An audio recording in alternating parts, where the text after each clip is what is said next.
Hello আমার প্রিয় ছাত্রছাত্রীরা, আশিস স্যারের পাঠশালায় তোমাদের সকলকে অনেক অনেক স্বাগত। আশা করি তোমরা সবাই ভালো আছো। আজ আমি চলে এসেছি ক্লাস 10-এর অন্তর্বৃত্ত বা যাকে আমরা ইনসার্কেল বলে থাকি তার কনস্ট্রাকশন কিভাবে করবে, তার সম্পূর্ণ প্রসেস সমস্ত কিছু আজ আমি তোমাদের সঙ্গে এই ভিডিওতে শেয়ার করতে চলেছি। তোমরা প্রথম থেকে শেষ পর্যন্ত ভিডিওটা দেখতে থাকো। আর ভিডিওটা ভালো লেগে থাকলে এরকম ভালো ভালো ভিডিওর যদি আপডেট পেতে চাও তবে আর দেরি না করে এখনই ভিডিওটাতে একটা লাইক করো, চ্যানেলটাকে অবশ্যই সাবস্ক্রাইব করে রাখবে, পাশে থাকা বেল আইকনটিকে অবশ্যই অন করে রাখবে যাতে সমস্ত ধরনের গুরুত্বপূর্ণ ভিডিওগুলোর আপডেট তোমরা সবার আগে এখান থেকে পেয়ে যাও।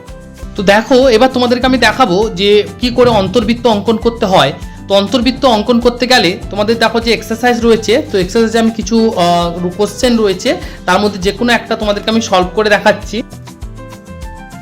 তো দেখো দুটো সাইড রয়েছে, তাদের অন্তর্ভুক্ত কোণ 75। ধরো আমি তোমাদের দেখাচ্ছি, দেখো নাম্বার 2 লেন্থ বুদ্র বলে দিয়েছে, তাদের দুটো অ্যাঙ্গেল ইনক্লাইন অ্যাঙ্গেল যেটা 75 ডিগ্রি যদি হয় তাহলে কি করে তোমরা ত্রিভুজটা অঙ্কন করবে। আমি একটা ত্রিভুজ অঙ্কন করে, আর যেহেতু এখানে কোনো নামের অংশ নেই তাহলে কোনো আগে থেকে কনস্ট্রাকশন করার দরকার নেই, তুমি যে কোনোভাবেই তুমি লেন্থগুলো নিয়ে ত্রিভুজটা কনস্ট্রাকশন করতে পারবে। দুটো মান বলে দিয়েছে 7.6 সেন্টিমিটার আর 7.6 সেন্টিমিটার, আর তাদের যে যদি ইনক্লাইন যে অ্যাঙ্গেল বলে দিয়েছে দুটো সাইডের যে ইনক্লাইন অ্যাঙ্গেল 75 ডিগ্রি, সেটা আমি আগে কনস্ট্রাকশন করে নিচ্ছি। দেখো যে দুটো লেন্থ বলে দিয়েছে 7.6 সেন্টিমিটার নিয়ে নিলাম, আর তাদের মধ্যে যে ইনক্লাইন অ্যাঙ্গেল যেটা রয়েছে অর্থাৎ অন্তর্ভুক্ত কোণ যেটা 75 ডিগ্রি আছে আমি সেটাও মেজারমেন্ট করে নিচ্ছি। দেখো 75 ডিগ্রি নিয়ে নিলাম। তাহলে এরপর কি করব, তাহলে আমরা এখানে একটা আগে আমরা স্ট্রেট লাইন নিয়ে নেব। সব থেকে যেটা লংগেস্ট সাইড আছে অর্থাৎ যে সব থেকে যেটা বড় আছে 7.6, সেই লেন্থটা আমি এখান থেকে মেজারমেন্ট করে নেব। 7.6টাই মেজারমেন্ট করে নিচ্ছি। নিয়ে কি করব, এখানে বসিয়ে ওই লাইনটাকে আমরা কাট করে নেব। কেটে নিলাম। এরপর 75 ডিগ্রি অ্যাঙ্গেলটা কনস্ট্রাকশন করে নেব। তাহলে এইভাবে সেমভাবে একইভাবে আর্ক নিলাম, নিয়ে এখানে বসিয়ে আমরা একটা আর্ক বানিয়ে নিলাম। তো এই লেন্থটা আমরা আগে মেজারমেন্ট নিয়ে নেব কতটা হচ্ছে, নিয়ে এখানে বসিয়ে আমরা হয়ে গেল। এটাকে আমরা জয়েন করে এক্সটেন্ড করে দেবো। ধরো আমি জয়েন করে দিচ্ছি, জয়েন করে একটু এক্সটেন্ড করে দিচ্ছি, একটু বড় করে লাইনটা টেনে নেবে যাতে তোমাদের সুবিধে হয়। হয়ে গেল। এরপর যে 6 সেন্টিমিটার যে সাইড লেন্থটা আছে 6 সেন্টিমিটার লেন্থটা আমি এখান থেকে মেজারমেন্ট করে নিচ্ছি। 6 সেন্টিমিটার আমি কি করব, এখান থেকে মেজারমেন্ট নিয়ে নিলাম। ঠিক আছে, 6 সেন্টিমিটার নিয়ে আমি এবার কি করব, এখানে বসিয়ে আমি লাইনটাকে কাট করে নেব। হয়ে গেল। এই দুটো পয়েন্টকে আমি জয়েন করে দেবো, তাহলে আমাদের ট্রায়াঙ্গেলটা কনস্ট্রাকশনটা হয়ে যাবে। তাহলে আমি এটাকে জয়েন করে দিচ্ছি। দেখো তোমরা আমার সঙ্গে সঙ্গে তোমরা একবার নিজেরা করো, দেখবে তোমাদের কোনো অসুবিধা হবে না, তোমরা খুব সহজেই করতে পারবে। দুটো যদি তোমরা ভালো করে কনস্ট্রাকশন শিখে নাও তাহলে তোমরা মাধ্যমিকে একটা পাবে 100%। ঠিক আছে, অন্তর্বৃত্ত করতে গেলে তোমাদের ত্রিভুজে যে 3টি কোণ রয়েছে বা অ্যাঙ্গেল রয়েছে সেই 3টে অ্যাঙ্গেলের মধ্যে যে কোনো দুটো অ্যাঙ্গেলকে তোমরা বাইসেক্ট করবে বা সমদ্বিখণ্ডিত করবে। আশা করি বুঝতে পারলাম। পরিবৃত্তের যে কোনো দুটো বাহুকে সমদ্বিখণ্ডিত করবে, অন্তর্বৃত্তের তোমরা যে কোনো দুটো কোণকে সমদ্বিখণ্ডিত করবে। আমি ধরে নিলাম আমি যে এইদিকে কোণটা রয়েছে এই কোণটার এই দুটো কোণকে আমি সমদ্বিখণ্ডিত করছি।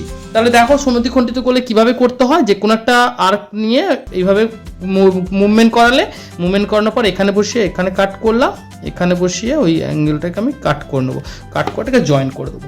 তাহলে এটা এই অ্যাঙ্গেলটা বাইসেক্ট হয়ে গেল। ঠিক আছে, এখানে ধরো দিয়ে দিলাম। ঠিক আছে, দেখো আমি টেনে দিলাম, বাইসেক্ট হয়ে গেল।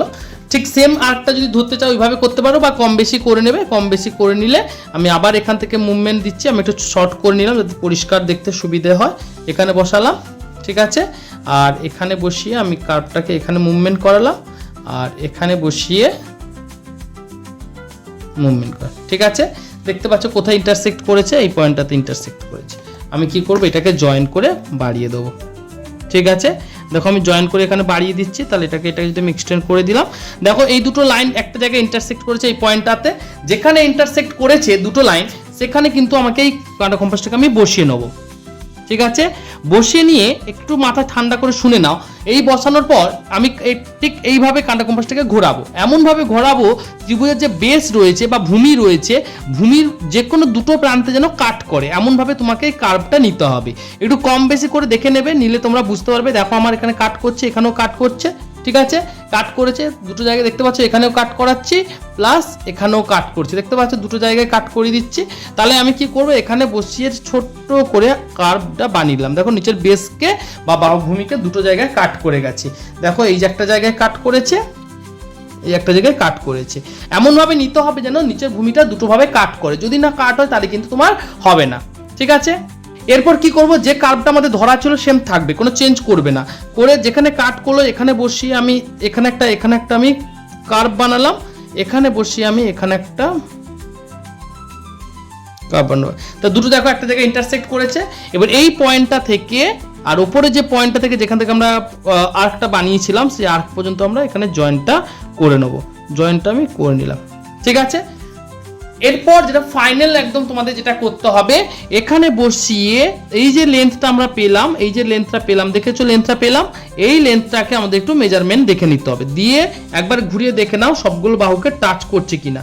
যদি সবগুলো বাহুকে টাচ করে যায় তাহলে বুঝবে তোমাদের ঠিক হয়েছে, আর যদি দেখো টাচ না করে, হয়তো তোমাদের একটু ভুলের জন্য দেখবে কোনো একটা হয় বাহু টাচ করবে বা কোনো সাইড টাচ করবে না, বা কোনো একটা সাইড থেকে হয়তো একটু বেরিয়ে গেল, তাহলে বুঝবে তোমাদের কনস্ট্রাকশন ভুল হয়েছে। দেখো আমি মোটামুটি করেছি, একদম তোমার ঠিকই হয়েছে, জাস্ট এখানে একটু মনে হয় যেন বেরিয়ে গেছে, বাট মোটামুটি ঠিকই আছে, ঠিক আছে।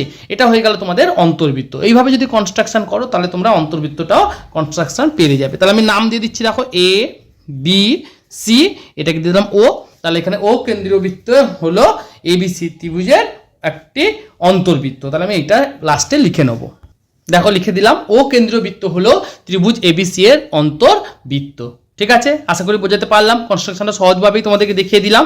এইভাবে তোমরা আগে কি করবে, আগে তোমাদের ত্রিভুজটাকে কনস্ট্রাকশন করে নিতে হবে। ত্রিভুজটা কনস্ট্রাকশন হয়ে গেলে তারপর তোমরা লেস্ট যে প্রসেসগুলো রয়েছে সেই প্রসেসগুলো অ্যাপ্লাই করলে তোমরা অনায়াসেই কিন্তু অন্তর্বৃত্ত বা পরিবৃত্ত কনস্ট্রাকশন করে নিতে পারছো। তো যারা মাধ্যমিক দিচ্ছ, সে যে কোনো বোর্ড, আইসিএসসি, সিবিএসসি, যে কোনো বোর্ড বা ওয়েস্ট বেঙ্গল বোর্ডে যে কোনো বোর্ডের হোক না কেন, তোমাদের কিন্তু এটা কিন্তু পরীক্ষায় আসার চান্স কিন্তু খুব রয়েছে। এবছর যদি অন্তর্বৃত্ত এসে যায়, সামনের বছর পরিবৃত্ত, সামনের বছর যদি পরিবৃত্ত এসে যায়, এইভাবে কিন্তু ইন্টারচেঞ্জ করেই আসে। তোমরা কনস্ট্রাকশনটা ভালো করে দেখে নাও, একবার শিখে নাও, তাহলে তোমরা কোনোদিন আর ভুলবে না। আর যদি ভিডিওটা থেকে তোমরা কোনোভাবে উপকৃত হয়ে থাকো, আর যদি এরকম ভালো ভালো ভিডিও পেতে গেলে তোমাদেরকে কিন্তু অবশ্যই ভিডিওটাতে একটা লাইক করতে হবে, চ্যানেলটাকে অবশ্যই সাবস্ক্রাইব করতে হবে, পাশে থাকা বেল আইকনটিকে অন করে রাখতে। আর আমাদের যেটা পুরনো চ্যানেল রয়েছে প্রাইভেট টিউটর, অর্থাৎ এই চ্যানেলটাও ভিজিট করতে ভুলবে না কিন্তু। এখানে আমি ব্যাংকের ফর্ম ফিল আপ, রেশন কার্ডের ফর্ম ফিল আপ, ব্যাংকের অ্যাপ্লিকেশন, বিভিন্ন ধরনের অ্যাপ্লিকেশন ভিডিও দিয়ে রাখি, তার লিঙ্কও আমি ডিসক্রিপশন বক্সে দিয়ে দেবো। তোমরা কিন্তু অবশ্যই একবার চেক আউট করে নেবে, আর অবশ্যই কিন্তু চ্যানেলটাকে সাবস্ক্রাইব করে পাশে থাকা বেল আইকনটিকে অবশ্যই অন করে রাখবে।